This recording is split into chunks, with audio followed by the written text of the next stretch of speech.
set, go!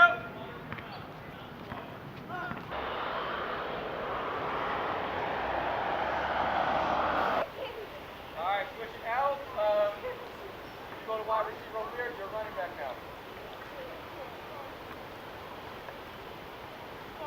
Draw it on a piece of paper and then have you redraw it to me, so that way I know that you see it mentally. And after the mentally, then you'll see it on here. I call a one. My name is Anthony Wayne Cribbs Sr. Current occupation is athletic director at Excelsior Academy and head coach of athletics, as well as instructional assistant. My birthday is March 29th, 1976. I was born in Westminster, California, which is on the outskirts of Orange County. We went back and forth from Long Beach to Compton. Mom trying to make a better way for us. Didn't want us to live in the inner city. She didn't want us to experience the stuff that she had experienced growing up. It's sad to say, but I really don't have any favorite childhood memories. Maybe I don't have that many favorite childhood memories because I don't really remember being a child. I don't really remember having fun.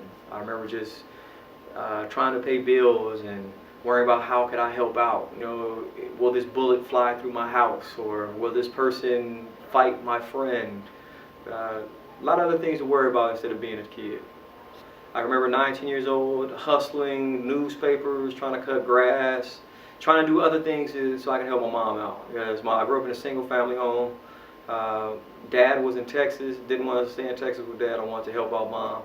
I just remember being aware of what a bill was and how can I help out. High school years were kind of tough. Luckily I was an athlete and I was smart. Some people have made this analogy to me before or compared me to saying I've had my street degree before I had my diploma. So I was pretty street savvy before I even started high school. The 10th grade year was interesting. It was the year of the Rodney King riots.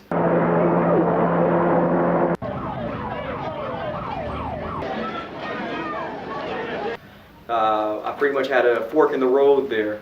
I was being sought after by Hawaii and a couple other colleges for basketball, but instead I decided to do other things.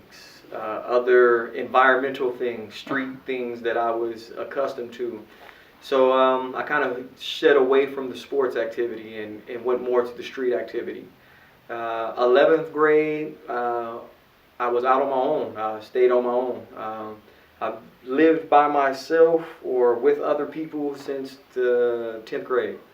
As they call it, I may have been called a runaway, but no one ever reported me as a runaway.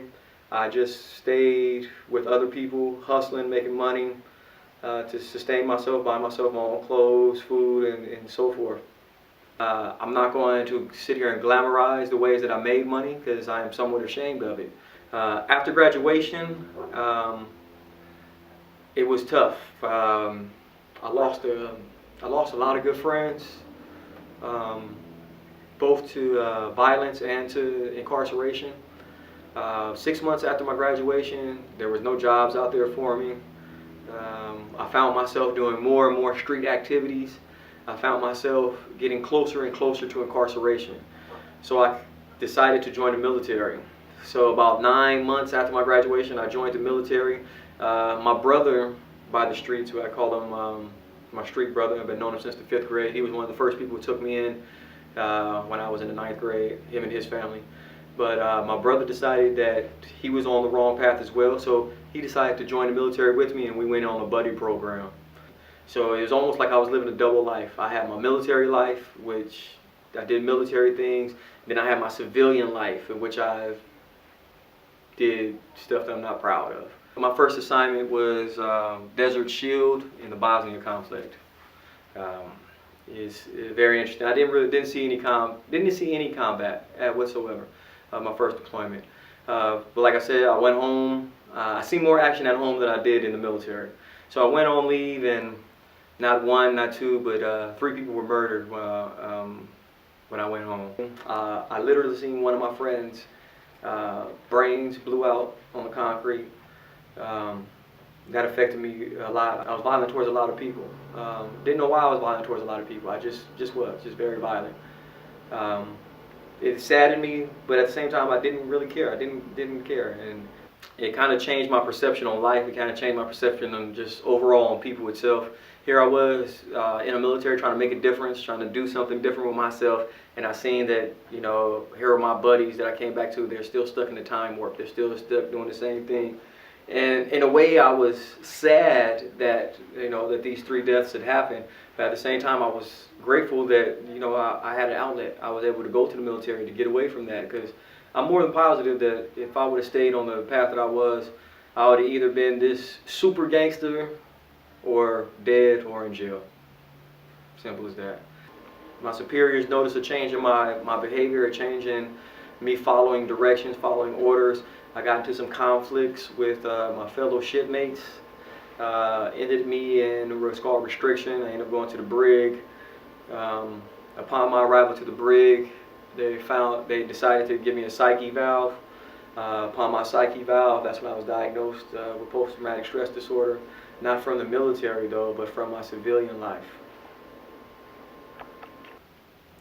While I was in the military, I did get treated for post-traumatic stress disorder. I think I went for about, I want to say 6 months, but I don't even think it was 6 months. The first month, it was like the honeymoon. I was excited to be learning these new techniques. I was excited to be learning these new things. It became repetitive. It wasn't like it was something new. It wasn't really doing anything for me anymore. It felt like I was wasting my time. Even though I was able to reflect and see that I was a different person, it just felt like it was a waste of my time. I could be doing other things other than sitting here telling this guy or telling this group of the things that I'm going through. How I coped with it before I got coping strategies is I drank a lot. I drank a lot and I fought a lot. Drinking made me not care about being violent. The violence was my way of getting this off my chest. The drinking made it so it was like, so what? Deal with it. If you didn't want to be next to me or close by me, deal with it. But luckily people stood close to me and they knew that I was a better person and they worked with me. Overall, my coping strategies is reading, working out, being with my family, staying focused on my family, staying focused on my career. When I got to 25, that's when I started realizing that I wanted to help instead of hurt. That here I am now trying to help others. And I think that's the reason why I like teaching and coaching, because I get to help masses instead of just helping one person at a time.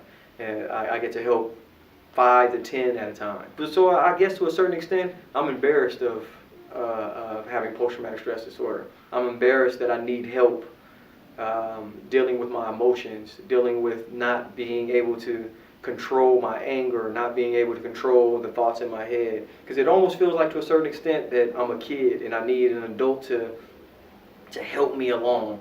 But at the same time, I do need. Everybody can learn from somebody. If I was offered some kind of counseling or something right now, I probably would take it just to see where I'm at, to see if I've backtracked, to see if I've gotten any better. But as me going out and paying money for someone to sit there and listen to me ramble, I'm good. I'll talk to God and He'll help me.